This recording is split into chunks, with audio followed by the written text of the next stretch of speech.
Marcus Williams never imagined that delivering a pizza to the 20th floor of Technova Solutions would become the most humiliating moment of his life. At 19, he was just trying to make ends meet, caring for his diabetic mother and working late shifts. But as he waited at the reception desk, his eyes locked on a massive screen in the lobby. Engineers crowded around, arguing over a faulty algorithm that was costing the company millions each day. "My God, they're using the completely wrong data structure," Marcus muttered under his breath. The receptionist, a tall blonde woman in high heels, rolled her eyes. "Sure, the pizza delivery guy knows advanced programming. That's cute." Marcus ignored the sarcasm, unable to look away from the screen. The problem was glaringly obvious to him. A simple reorganization of the binary tree with distributed hashing could solve it in seconds. "Excuse me," he called to a group of executives walking by. "You're using linear search where you should be using hash indexing. That's why it's crashing."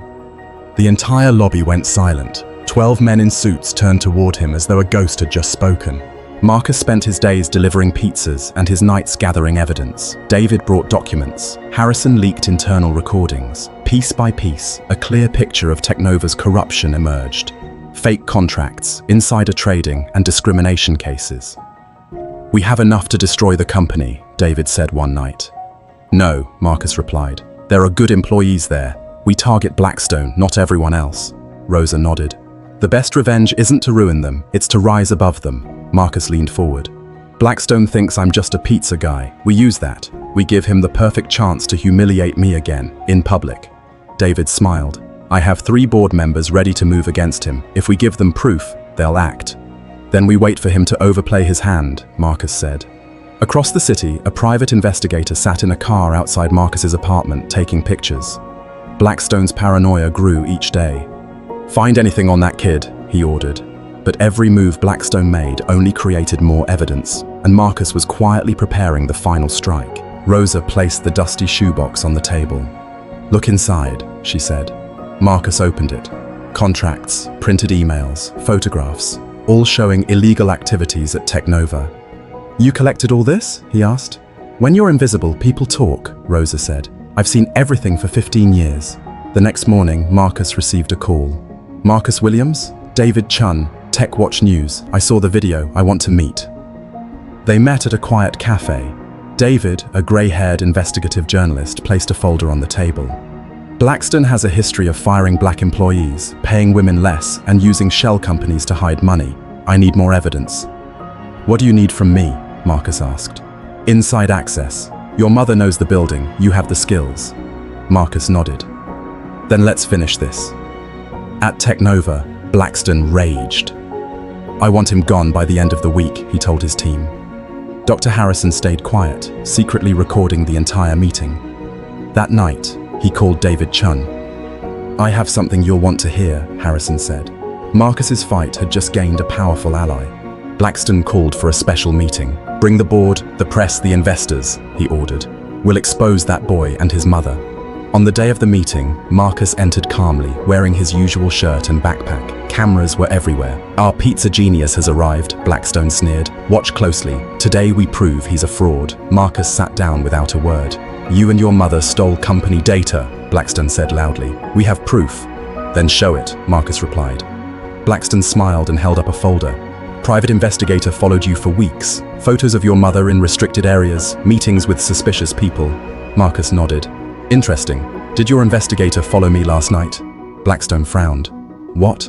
Marcus connected a tablet to the projector. The screen showed photos of Blackstone at a restaurant with a competitor's representative. "This is Vladimir Petrov from TechCorp Russia," Marcus said. "3 weeks ago, you discussed selling Technova's algorithms for $12 million. Blackstone's face turned pale.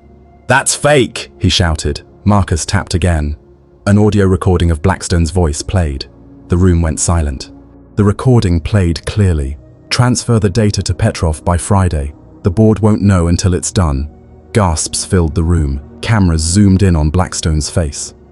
"This is illegal corporate espionage," David Chun said from the back. "And you accuse this young man to cover your tracks." Board members whispered to each other. Dr. Harrison stood.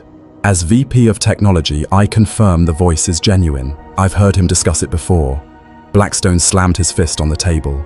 "Lies! You're all against me."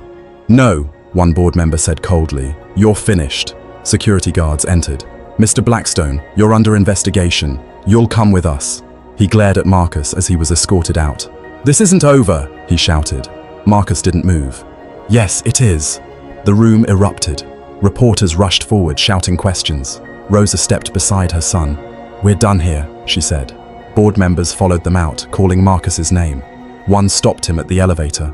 "Marcus, we need to talk. The company needs you." Marcus looked at his mother. She gave a small nod. He turned back. "Then let's talk." "What did you just do?" an engineer asked, stunned.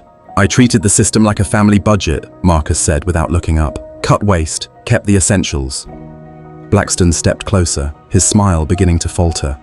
"That's impossible. Our best minds—" "Maybe the problem wasn't the minds," Marcus interrupted, "but the perspective. When you've never had to stretch a dollar for a week, it's hard to understand efficiency." The tension in the lobby was suffocating. Blackstone muttered, "5 minutes." Marcus typed the last line of code and stepped back. "Done. Test it." Dr. Harrison hesitated, then hit run. The screen filled with cascading numbers, then went still. The system had processed 200,000 simultaneous queries in 3 seconds. No crashes, no errors. "Impossible," someone whispered. 97% improvement, Marcus said calmly. 90% faster processing. Your server costs just got cut in half. The lobby was silent. Sarah lowered her phone, speechless. "That was luck," Blackstone roared. "A trick, you copied it." "I can do it again from scratch," Marcus replied evenly. Blackstone's face turned red, and then he shouted words that would ruin him forever. His Rolex. "You have 15 minutes. Improve performance by 10% or you're banned from this building, and your mother is fired." Marcus froze. How did he know about Rosa? "Oh, yes," Blackstone said with a venomous grin. "Rosa Williams, our night cleaning lady. Maybe it's time for her retirement." Marcus's stomach twisted. His mother had sacrificed everything, her health, her dreams, working nights so he could study. "Problem, kid," Blackstone taunted. Marcus inhaled deeply, remembering his mother's words. "When they try to humiliate you, it's because they're afraid of what you can do." "You can start timing me," he said, stepping toward the terminal. The receptionist, Sarah, started filming on her phone. "This is going to go viral," she whispered. Marcus blocked out the whispers and focused on the screen. The system was a mess, layer upon layer of inefficient code, but his mind worked like a scalpel. He cut away everything unnecessary, reorganizing the structure in record time. 10 minutes, Blackstone announced, smirking. But Dr. Harrison's expression was changing. Marcus had reduced 300 lines of code to 47 elegant, efficient ones. "I will not be humiliated by a black pizza delivery boy," Blackstone screamed. The lobby went dead silent. Dozens of phones had captured the moment. Years of hidden prejudice had just exploded in public. Marcus didn't flinch. A small smile played at his lips. "You just broke federal law," he said calmly, "and about 20 people filmed it." Every word Blackstone uttered now was digging his own grave. Marcus had not only fixed their problem, he had just exposed the CEO's true nature. 20 minutes later, Marcus was home, sitting at the small table in their apartment while his mother cooked. "Tell me everything," Rosa said, turning off the stove. Marcus recounted it all. The challenge, the fix, the racist outburst. Rosa listened in silence, tears welling up. "My son," she said softly, "do you know what you've just done?" "I might have made the biggest mistake of my life," Marcus admitted. Rosa shook her head. "No. You've shown them who you really are. And if he thinks he can destroy us, he doesn't know the Williams family." She pulled out a dusty shoebox. Inside were documents, photos, evidence Rosa had secretly kept for years. Richard Blackstone, Technova's CEO, broke the silence with a cruel laugh. His perfectly combed grey hair and gold cufflinks made him look like a man used to being right. "Kid, do you have any idea how many PhDs have been working on this for 6 months? Marcus swallowed but stood firm. "I know you've lost exactly $97 million because the system crashes every 200,000 queries." Blackstone's laughter stopped. That number wasn't public. "How would you know that?" Dr. Michael Harrison, the Vice President of Technology, asked, stepping closer. Marcus hesitated.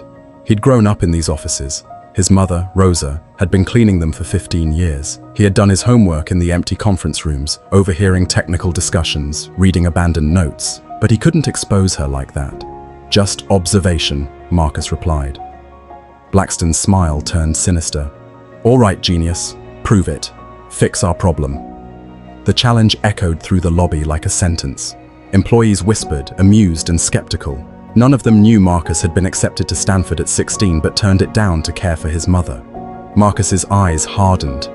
Fine, but remember you judged a book by its cover.